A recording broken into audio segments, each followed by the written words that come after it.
So again, we are going where the gopis are coming to meet Krishna when he starts playing the flute at night. Um, and these gopis are doing different household chores at home. They're tending to their babies or making food for the family. But when they hear the wonderful mellifluous flute of Krishna, they leave everything and come to him. So this is the essence of bhakti. This is the highest level of the chapters of the 10th canto. So let's delve in. Um, the essence of bhakti is to always remain in Krishna consciousness. So always thinking of Krishna and never forgetting Krishna. And this is mentioned in the Padma Puran. So this verse here in the 44th chapter, which is ahead of what um, we are going to read today, it tells us what the gopis does.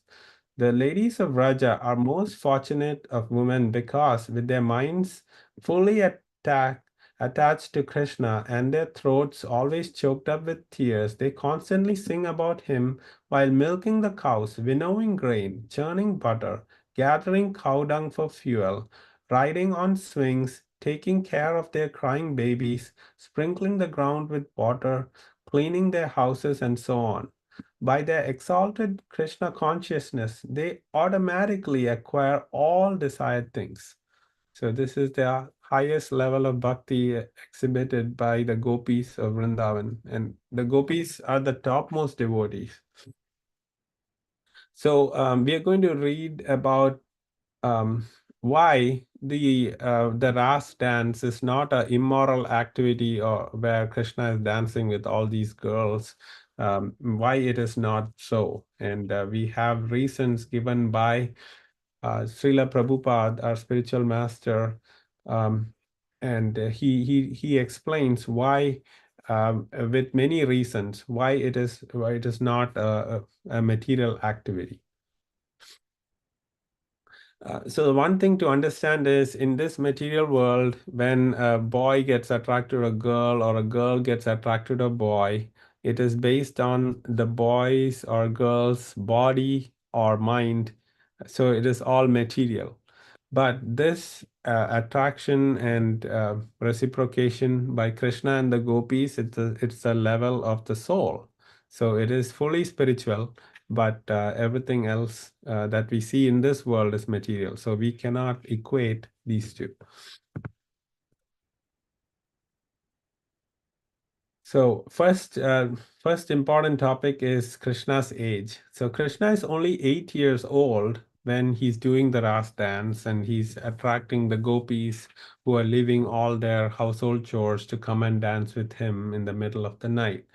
So by the age of Krishna, we know that an 8-year-old boy is not having any ulterior motives to enjoy ladies or anything. He's just there out of um, pure love. Just if you look at it in the material sense, also, 8-year-old does not indulge in any such activity. So we know that this is not an immoral act.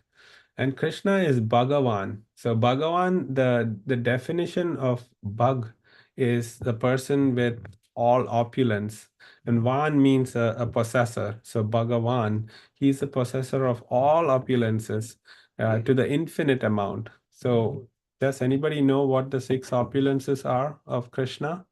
And this is how we can know that he is the Supreme Lord.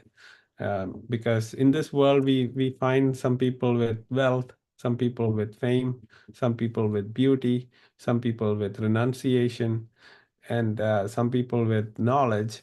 So whoever has all these six qualities in infinite amount is Bhagavan. So when Krishna Bhagavan is performing this act, it's not immoral because he's the proprietor of everything and he's the supreme Lord. So the third reason why this is not immoral is gopis are expansions of Krishna's own pleasure potency. So the spiritual energy of the Lord, in that spiritual energy, there's a part of that spiritual energy is the pleasure potency of the Lord, and these gopis are the expansion of his own energy. So Srila Prabhupada says this is just like a baby playing with his image on a mirror. So is that considered immoral? No. So just like Krishna has a Satchit Ananda body, spiritual body, just like that, the gopis also have a spiritual body. So when Krishna is having wonderful pastimes with his gopis, that is not an immoral activity because it is at the spiritual soul level and it's a spiritual activity. And number fifth reason is Yoga Maya is orchestrating Krishna's dance and Krishna's Raas dance, where all the gopis and Srimati Radharani is coming to dance with Krishna. But in this world where we see that many men and women are getting together, that is all the activities of Mahamaya, not Yogamaya. Mahamaya uh, is the three modes of material nature that's not spiritual. It's a material energy. So this is different. And then, when everybody says, oh, Krishna is dancing with so many girls, but then Krishna is the super soul in every person's heart. So we all are spirit souls, and with us in the heart, Krishna is present as Paramatma, that you can see here, the 400 form of Krishna is present in everybody's heart. So he's having a a direct relationship with each person. So when that Supreme Lord dances with all the gopis, it's not immoral. Krishna is Atma Rama, meaning he is self-sufficient. He does not need anybody's intervention to make him satisfied. But he's not ungrateful to the devotees' love also. So he's coming here and expressing his love to his devotees in this rasa dance. So this is not immoral.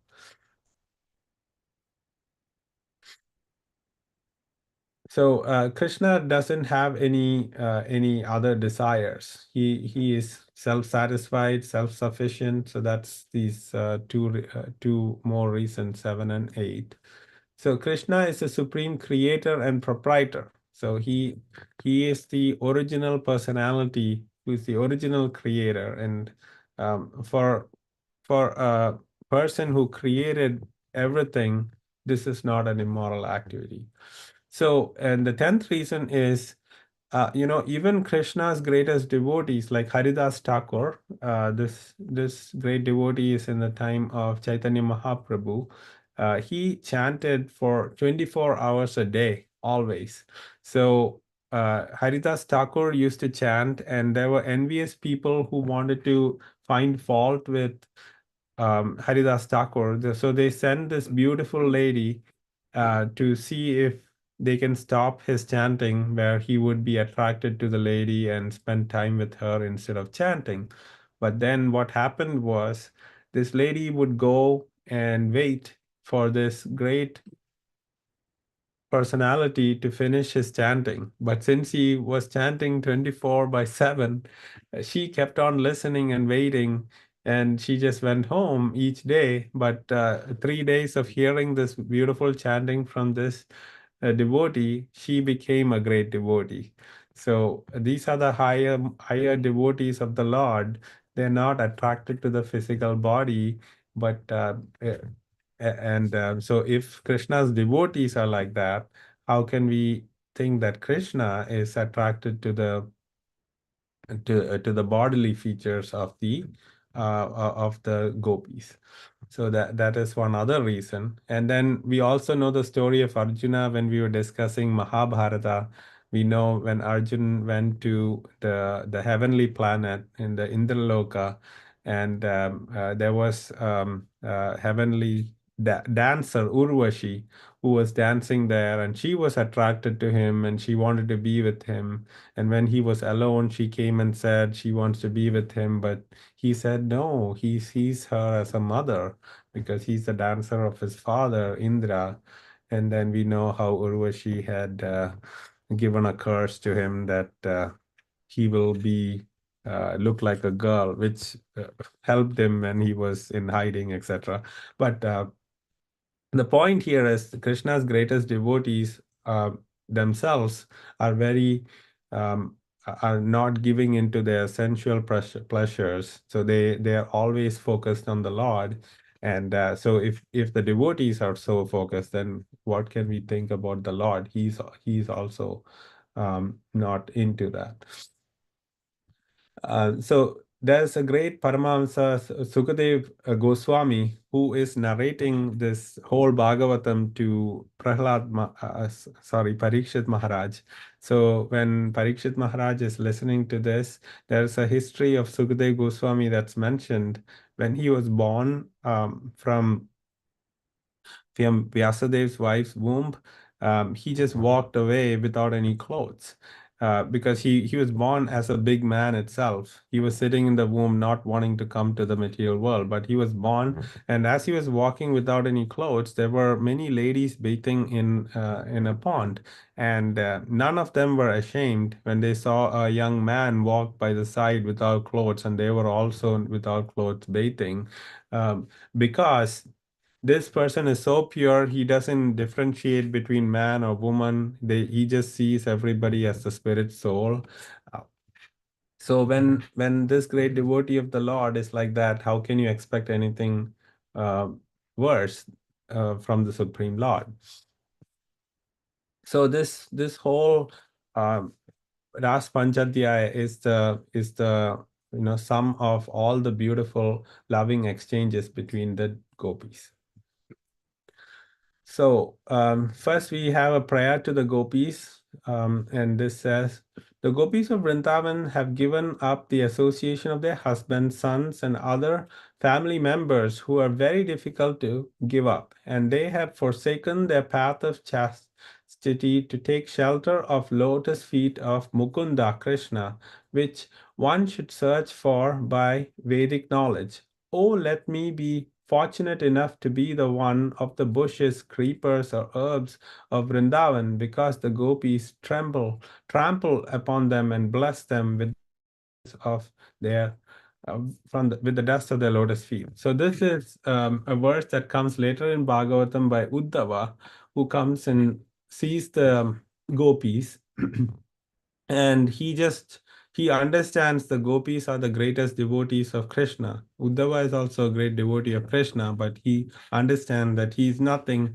compared to these gopis, and he just wants to take the dust of their lotus feet, and he knows the gopis won't give it. So he's praying that he just becomes the bushes in Vrindavan where these gopi girls are walking around. Just wants to become a bush or a creeper in Vrindavan. Okay.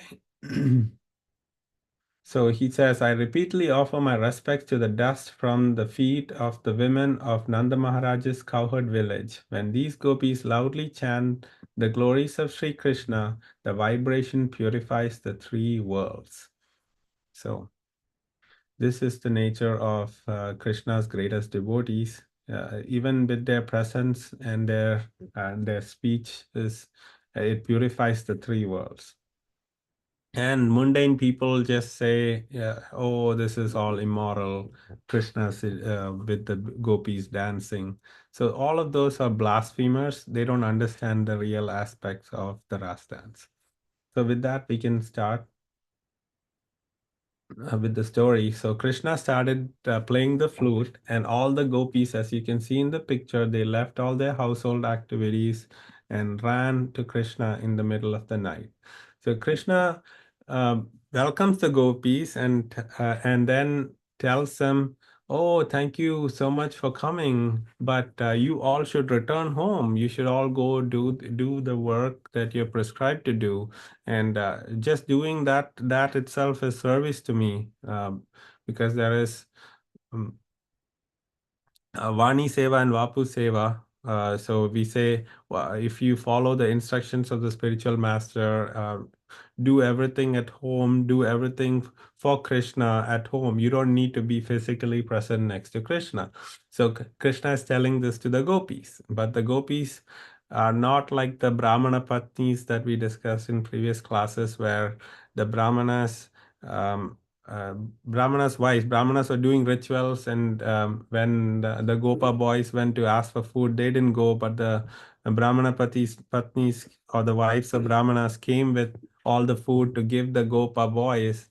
And when Krishna said, now you should return to your husbands and serve them, because that's also devotional service, but they all left. But the gopis are even higher than them. They don't want to leave when once they came to Krishna. So they're not actually listening to Krishna's instructions to go back, because Krishna is saying them to go back, but he really wants them to stay actually. So they're actually listening to what Krishna internally wants. So they all stayed there, not going back to their homes. And then Krishna started to dance with them. And as Krishna was dancing, they were thinking, oh, we are so fortunate. And their slight pride came on them that they are the greatest.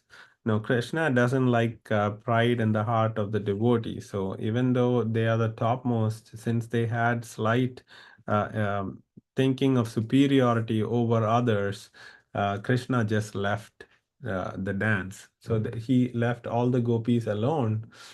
So that concludes the 29th chapter. And the 30th chapter actually talks about the gopis searching for Krishna.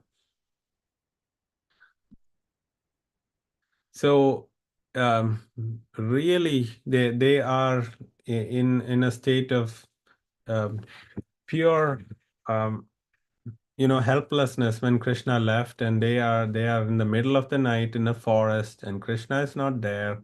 They left everything to come and look for Krishna. So they are wandering here and there to find Krishna, who left them while they were dancing together. So then the gopis actually enact all the wonderful pastimes of Krishna.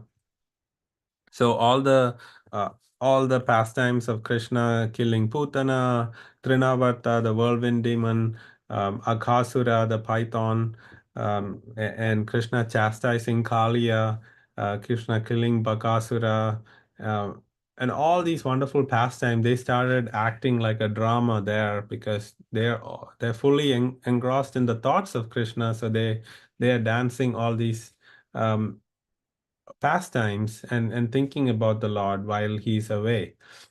And and then gopis found a footprint of Krishna, and then beside that footprints they found that there was a girl's footprints on the side. So they understood that Krishna is with a girl.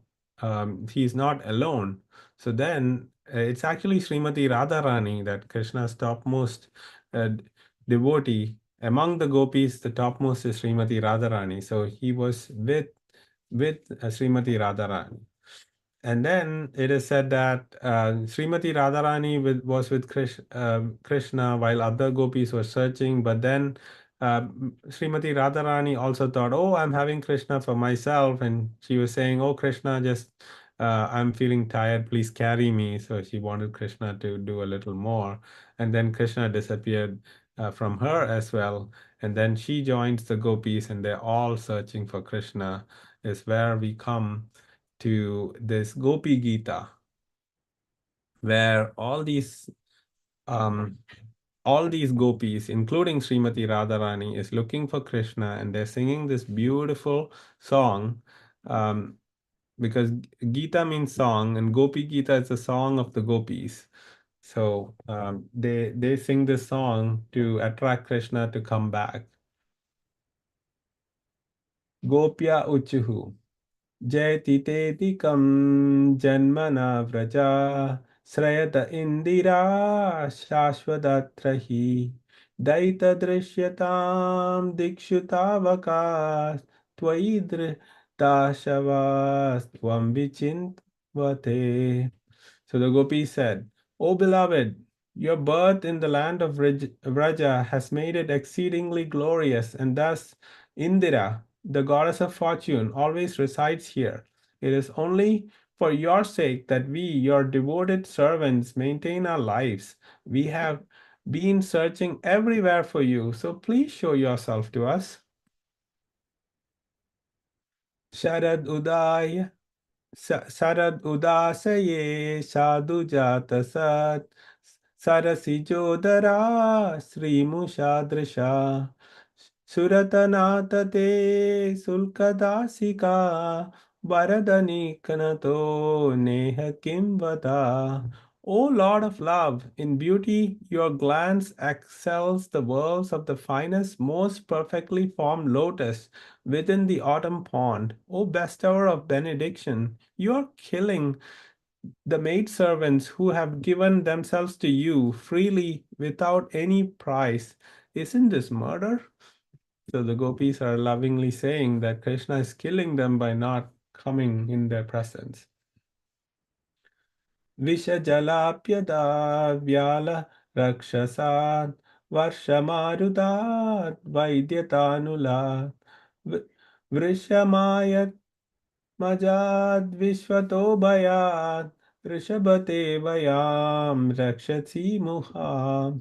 O greatest of personalities, you have repeatedly saved us from all kinds of danger, from poisoned water, from the terrible man-eater Agha, from great rains, from the wind demon, from the fiery thunderbolt of Indra, from the bull demon, and from the son of Maya Danava.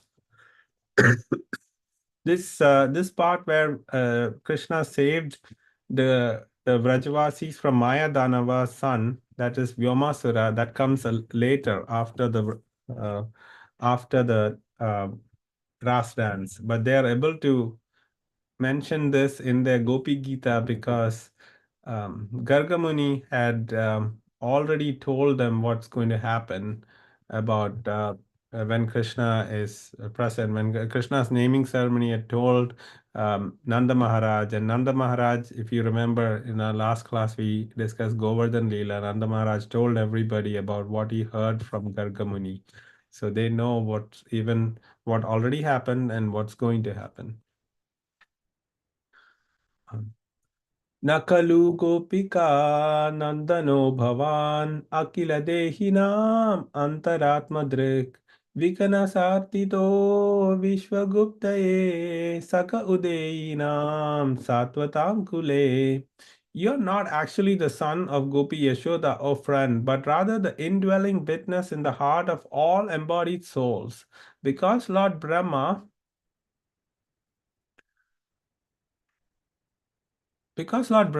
prayed for you to come and protect the universe, you have now appeared in the Satvata dynasty. So, in the interest of time, we'll just quickly read the translations of the Gopi Gita. O best of Vrishnis, your lotus like hand, which holds the hand of goddess of fortune, grants fearlessness to those who approach your feet out of fear of material existence. O lover, please place this wish-fulfilling lotus hands in our heads. So then they're telling the Lord to show his beautiful face. This is all love and separation. And then they ask him to place his feet on them. Because the gopis are always worried about Krishna walking and hurting his feet, because his feet, if you have touched the soles of the feet of newborn babies, they're very soft, and we cannot make them walk on any rocks or anything. So such soft feet of the Lord, they are always thinking, oh, if the Lord walks on any rocks or stones, he's away now, so they can't really ensure that he doesn't step on any of those thorns. So they're saying just put the feet on them. Your words are very attractive, so they're always thinking about the Lord's nice, sweet words, the nectar coming from his lips, and they just want the Lord to come back and talk to them. And then they say that Krishna is the supreme benefactor, uh, benevolent benefactor, meaning he gives everything to all his devotees. And so there's a lot of happiness and sorrow.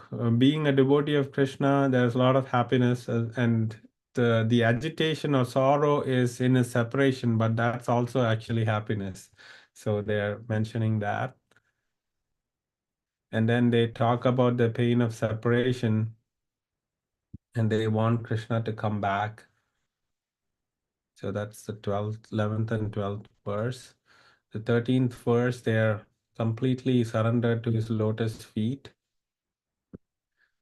Um, and then they want the nectar of his lotus lips in the 14th verse.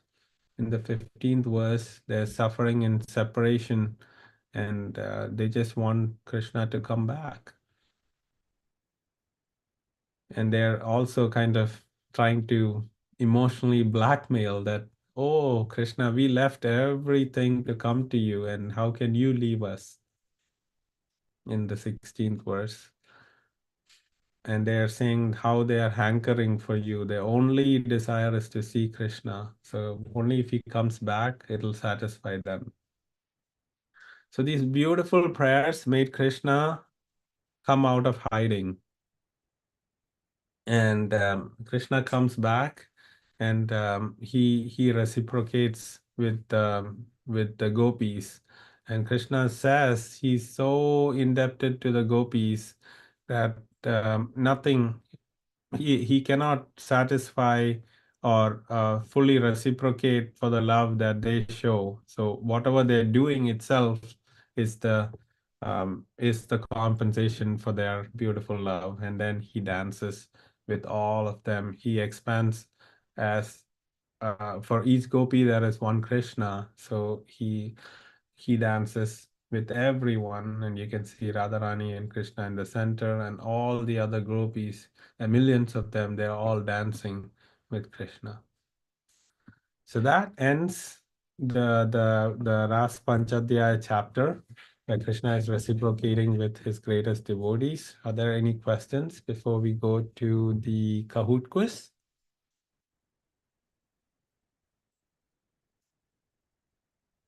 All right.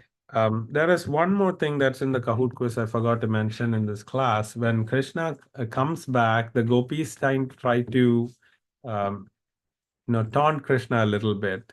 So they say there are three kind of lovers. So there are one lover who is selfish lover. So meaning only if the person who loves that person, if somebody else shows them loving aspects or have love for them, they'll love back. So that's it's called the selfish lover, because only if somebody else loves them, they'll love back. So that's one category. The second category is selfless lover, like your parents. Even if you don't show any love back, they'll always show it to you. So, are you a selfless lover? First, they asked, are you a selfish lover? Are you a selfless lover? And then they asked, or are you a indifferent or a neutral lover? So, no matter what others do or don't do, you just treat them the same. There is no loving exchanges from your end. So, they ask him this very poignant question to kind of taunt Krishna because he left them for some time. So, what kind of lover are you? So, Krishna says he's not a selfish lover, only loves a person only if that person, Krishna loves everybody, all the souls in this world. And so he's not that. Yeah, then they had asked, is he a selfless lover? And Krishna says, no, he's not a selfless lover. And then they asked, is he an indifferent or neutral lover? And Krishna actually breaks that into four more categories of indifferent or neutral lovers. So one is a person who's fully spiritually satisfied. They don't, deal so much with others who come to them with love. And then there are people who are artharthis, who are always behind money and wealth. They don't really care for others. They're also neutral to others. So he's not that either. And another type of indifferent or neutral person is a person who is akridakya, so who is ungrateful. So whatever other people do, they don't care. So he's not that either. And then there are people who are very envious. So he's not that either. So these are like four subcategories of indifferent or neutral lovers. So he's not that. So Krishna says he's actually um, a fourth kind who really loves his his gopis, but he really likes the intensified feelings of separation and the love that brings. So this was the fourth kind he mentioned, a lover who intensifies his feelings when they're separated, and that is why he left them in between. So this was a great answer, and the gopis felt satisfied as a reason why he left them at while initially when they were dancing. So this keep this in mind because there's a question on that. So let's go to the Kahoot. Any other questions or comments?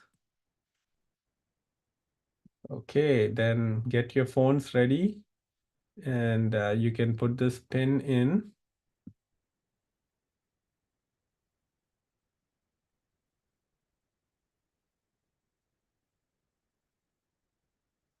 Okay, the game pin is 4729935.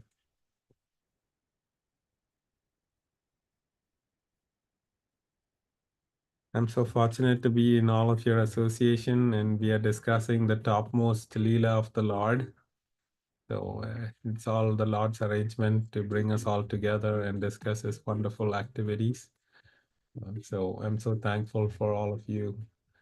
And let's do this Kahoot, which will help us remember these wonderful pastimes. Okay. Okay, we have 3 devotees who have joined. Can we start? Anybody needs more time? Okay, let's get started then.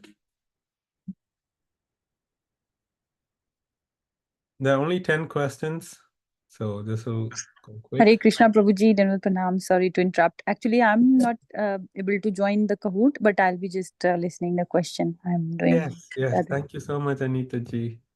Thank you for listening. What did Krishna do to attract the gopis at home to come to the forest in search of him in the middle of the night? Krishna called out their names. Krishna played his flute. Krishna sent a letter with a message. Krishna sent his friends to call the gopis. So all of you got the right answer. Congratulations. Great job. Okay, all of you are very close to each other. Okay, where did Krishna perform Ras dance with the gopis? Vrindavan, Gokul, Mathura, Ohio. So yeah, it was in Vrindavan. Gokul was when during the Putana pastime they were in Gokul, but if you remember, because of Putana, Chakadasura and Trinavarta, they decided they won't stay in Gokul; they'll move to Vrindavan. So it was in Vrindavan. Okay. Third question. Why did Krishna disappear from the Ras dance? Because he was tired. Gopis felt like they were better than others due to Ras. He realized that he wasn't allowed to play with the gopis. He didn't want anyone to find out that he played Ras dance. So this is the right answer. All of you got it right. Excellent. Okay. Fourth question. How old was Krishna when the Ras Leela happened? 6 years old, 7 years old, 8 years old, 9 years old. Yes, we mentioned that in the beginning as one of the reasons why this is not an immoral activity, because Krishna is only 8 years old.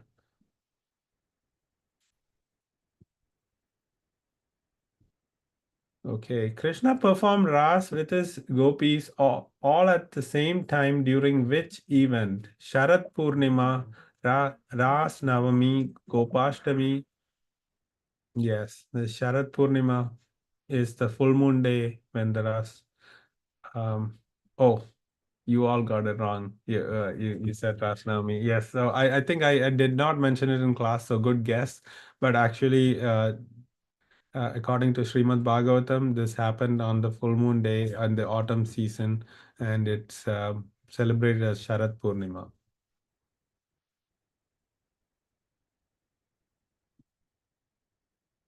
Okay, what can we learn from Ras Leela of Gopis and Krishna? To remain fully surrendered and serve Krishna, always dance in happiness, praise every soul's speciality, and envisioning happy days. So this is what we can learn, that we need to be fully surrendered and serve Krishna, just like the Gopis did. What category of lover did Krishna say he is? A selfish lover, selfless lover, indifferent lover, lover of feelings intensified by separation. Yes, all of you got that right. Excellent. Eighth question. What are the types of neutral or indifferent lovers? Spiritually satisfied, lovers of material wealth, ungrateful and envious, all of the above. Yes. So Krishna further subdivided these indifferent or neutral lovers as these are the reasons, and it's all these four reasons.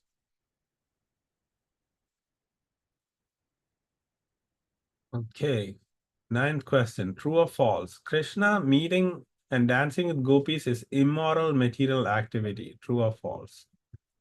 Yes, it's false. So any takeaway from today is Raas dance is a highly spiritual activity. So if anybody you hear is blaspheming Krishna, you have enough reasons to tell them why this is not a material activity like you see in Bollywood songs.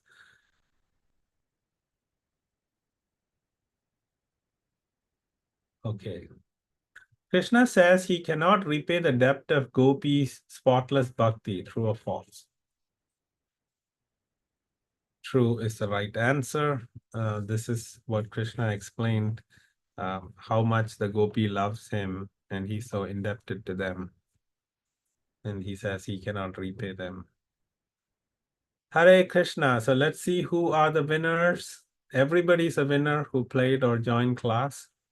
This is for the fun of it. So third place goes to Krishna. I'm guessing that's Sri Hari ji. And Nitin ji is in first place, and Aina ji is in second place. So all of you are winners for joining and learning about Krishna's wonderful pastimes. So next class, we'll learn about Akrura coming to take Krishna to Mathura. So Krishna's Vrindavan pastimes are wrapping up next class. And then on the class after next, we'll discuss about Mathura Leela. All right. Thank you so much. Hare Krishna. Vancha kalpatarupacha Hare Krishna, Prabhuji. patitanam pavanebhyo vaishnavebhyo namo. Hare Krishna. Hari Hare Bol. Krishna. Hare Krishna, Prabhuji. Hare Krishna. Sri Hari Ji. Thank you so much for joining. Looking forward.